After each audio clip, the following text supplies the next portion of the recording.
अस्सलाम वालेकुम। उम्मीद करता हूँ आप सब स्टूडेंट खैरियत से होंगे। अगर आप हमारे चैनल पर नए हैं तो हमारे वीडियोस को लाइक भी कर दें और हमारे चैनल को सब्सक्राइब भी कर दें ताकि हमारी आने वाली जितनी भी एजुकेशनल वीडियो है टाइमली टू टाइमली आपके पास पहुँचती रहें। तो आज का जो हमारे पास लेक्चर है वो बेटा 9th क्लास के 3rd चैप्टर का हमारे पास आर्टिकल है Newton second law of motion या सेकंड लॉ ऑफ मोशन है, जिसकी स्टेटमेंट की तरफ हम बढ़ते हैं। When force applied on a body,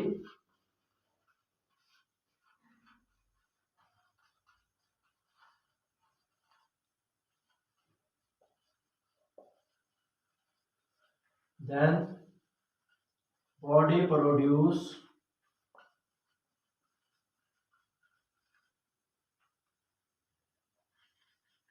acceleration in the direction of net force, the magnitude of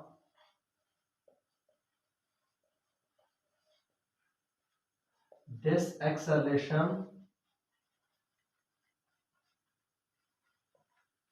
is directly proportional to net force and inversely proportional to its mass। देखिए बेटा, वो कहना चाहता है जब हम फोर्स किसी जिस्म पर अप्लाइड करते हैं यानी जिस्म पर लगाते हैं तो जिस्म बेटा क्या पैदा करता है, एक्सेलरेशन। और किसकी सिमत में बेटा, जो फोर्स लग रही है उसी फोर्स की सिमत में क्या पैदा कर रहा होता है, एक्सेलरेशन।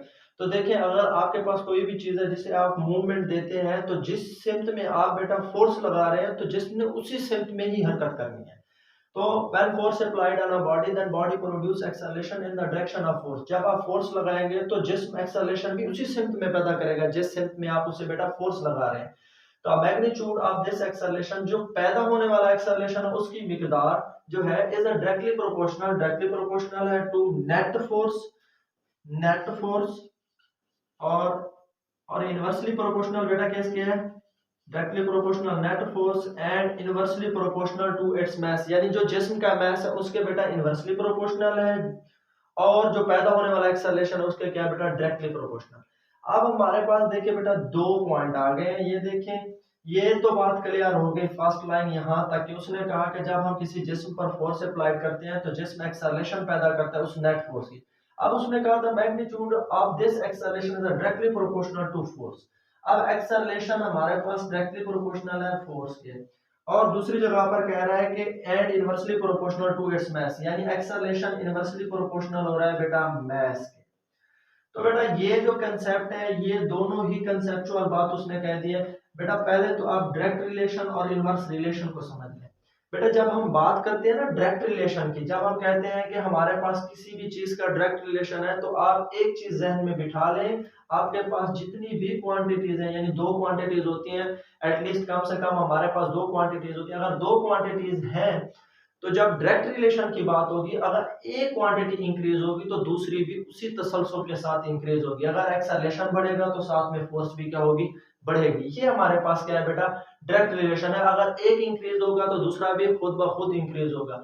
अब हमारे पास दूसरा है इनवर्स रिलेशन, यानी एक्सेलरेशन इनवर्सली प्रोपोर्शनल है किसके बेटा, मास के। अब इनमें जो हमारे पास डिफरेंस होता है वो ये होता है कि अगर एक क्वांटिटी इंक्रीज होगी तो दूसरी उसी तसलसल के साथ क्या होगी बेटा, डिक्रीज होगी। अगर आप जिस्म का मास इंक्रीज कर रहे हैं तो उसी तसलसल के साथ, जैसे आप इंक्रीज कर रहे हैं उसी तसलसल के साथ उसका एक्सेलरेशन डिक्रीज होगा। अगर आप एक्सेलरेशन को इंक्रीज करते हैं तो उस जिस्म का मास उसी तसलसल के साथ क्या होगा बेटा, डिक्रीज होगा। तो हम इसे नाम दे देते हैं 1 का, तो इसे नाम दे देते हैं 2 का।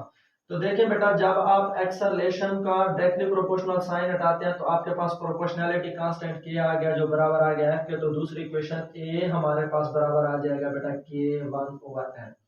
तो देखिए बेटा 1 और 2 जो हमने दोबारा से इनको डायरेक्ट रिलेशन हटा के प्रोपोर्शनैलिटी कांस्टेंट लगाया तो दोनों में हमारे पास क्या है बेटा, ए कॉमन है। तो जब हम इन इक्वेशन को बेटा क्या करेंगे, कंपेयर करेंगे तो a is equal to k f dot 1/n। ठीक है बेटा। तो हमारे पास जो k है ऐसा यूनिट के मुताबिक k की वैल्यू बेटा हमारे पास होती है 1। तो जब आप 1 पुट करेंगे a इज इक्वल टू आपके पास आ गया F1/m। ठीक है बेटा। तो मैथ आपके पास क्या हो रहा है बेटा, डिवाइड हो रहा है, यानी इस साइड पे आकर आपके पास हो जाएगा मल्टीप्लाइड, यानी F इज इक्वल टू आपके पास आ जाएगा m में। ये आपके पास जो इक्वेशन फाइंड हुई है इससे बोलते हैं बेटा सेकंड लॉ ऑफ इक्वेशन, यानी हमारे पास मोशन के दूसरे कानून की इक्वेशन है।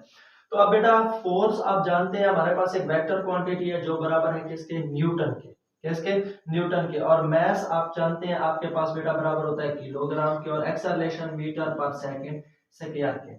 तो अगर आप इसमें बेटा इसका यूनिट हमारे पास न्यूटन है, तो आप न्यूटन की डेफिनेशन कैसे करेंगे, the force is a 1 newton. अगर आप कहते हैं कि फोर्स 1 न्यूटन है, the acceleration of a body is 1 metre per second square and mass is a 1 kg। अगर आप कहते हैं कि आपके पास फोर्स 1 न्यूटन है, तो जो उस जिस्म में एक्सेलरेशन पैदा हो रहा होगा वो 1 मीटर पर सेकंड स्क्वायर होगा, और उस जिस्म का मास भी आपके पास कितना होगा बेटा, 1 किलोग्राम ही होगा। तो इसका मतलब है ये आपके पास न्यूटन की डेफिनेशन होगी। तो मैंने प्रीवियस लेक्चर में भी आपको कई दफा कहा है कि 1 न्यूटन जो होता है वो इक्वल होता है kilogram metre per second square के। और ये बहुत ही इंपॉर्टेंट बेटा, कई दफा एमसीक्यूज आ चुकी है बोर्ड्स के पेपर में, तो इसका भी खास ख्याल रखें, क्योंकि 1 न्यूटन इज इक्वल टू होता है हमारे पास kilogram metre per second square. उसके अलावा बेटा आपको कोई भी चीज क्लियर ना हुई हो तो आप हमें कमेंट्स बॉक्स में जरूर कमेंट करें, ताकि आपकी जितनी भी बेटा प्रॉब्लम्स हैं हम टाइमली टू टाइमली तमाम को बेटा सॉल्व कर सकें और आपकी प्रिपरेशन अच्छी हो।